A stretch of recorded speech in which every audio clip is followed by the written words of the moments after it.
The Renegade is a very popular Missouri trout fly, particularly for the state parks. It is a dry fly, so I am tying it on a dry fly hook. This is a bent shank hook, although I don't know if they were traditionally tied on bent shanks. I want a longer hook, and I don't have any 10s or 12s that are dry, so this extra long, it's actually a 3x long bent shank number 14. Lay down a base of black thread.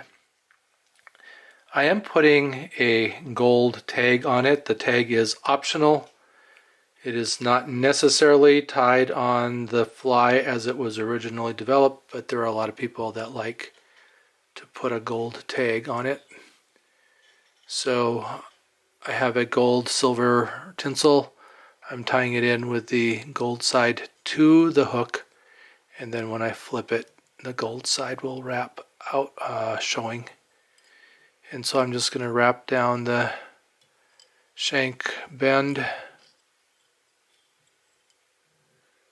and then I'll wrap back up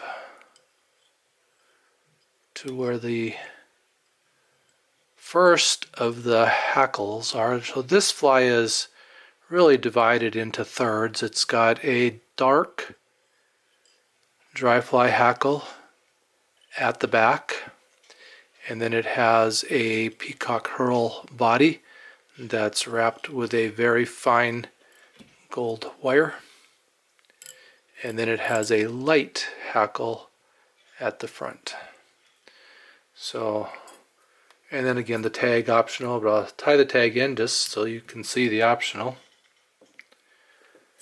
Now I'm going to tie in the black or dark hackle, and I'm going to tie it with the shiny side towards the hook. That way the fibers will bend towards the front of the hook. And then I've stripped off the fibers on this hackle butt so that when I wrap them, I don't get fibers sticking out back behind. It didn't flip properly to get those hackles to bend forward, but they're standing pretty much straight up, so that's quite okay. So I want about a third of the hook shank wrapped in the dark hackle. That's probably pretty good right there. And I'll catch that in, my 3 catch-in wraps, and then 3 under wraps, and then I'll just clip that out.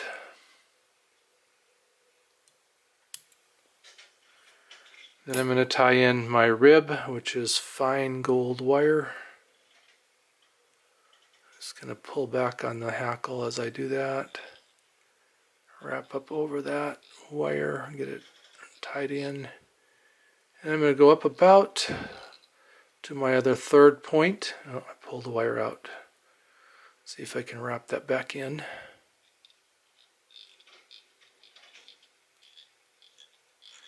Alright, take it all the way back down, come back up, and then I'm going to wrap in just 1 hurl.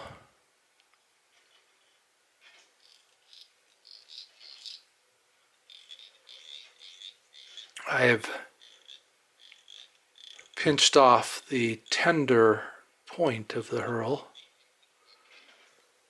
and if you feel inclined, you can put a bead of glue down under the hurl to make sure that it has some substance to it, a little bit harder for the fish to bite off, but because it's got the rib, I'm not going to bother with the glue.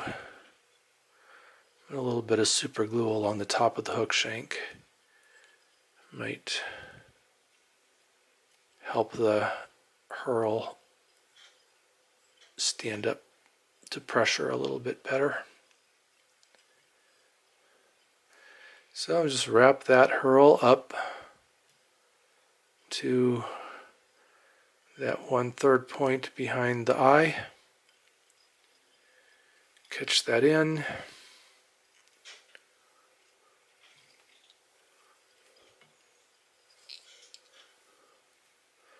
So catch in wraps over the top, tie in wraps underneath. Clip that out, or you can probably just snap it off. And then I'm going to reverse wrap the wire. So I'm going to come over the top and then just kind of snake it through. And the reverse wrap makes sure that it's holding down the hurl rather than wrapping into the hurl. Spiraling wraps, and then catch that wire in. And I've discovered that it's a little bit harder to catch in and helicopter off. So I want to make sure that I'm really grabbing the bottom of that wire well, so it has a good solid attachment point there, and then I can wiggle it off. Tiny little wire like that should break easy. And then I have some white, which I will also I've stripped off the fibers again from that white, and I'm going to tie it loosely and then pull back on it so that I'm not crowding my eye. Get that well tied in, and then it's gonna kind of bend back also, but that's all right. It's just a white hackle up here at the front. So I'll wrap that up until I'm a good distance from the eye. I don't want to crowd the eye, but I also don't want to leave a lot out in front. So 3 catch and wraps, and I'm going to just pull back on everything, see if I can pull all those fibers back and wrap in over that stem. It's not a big head, just enough to catch in the stem and make sure that it's not going to come out. And I can probably just put some tension on my thread and snap it out. And then I'm going to whip finish that. Try not to catch anything in while I whip finish, so if I pull back again on those fibers while I'm whip finishing, it kind of helps to keep the eye clean. And I am going to cement this, so I'm not too worried about how many wraps I have on that finish. And I did get a little bit dirty around that eye, so let me just kind of clean that up a little bit.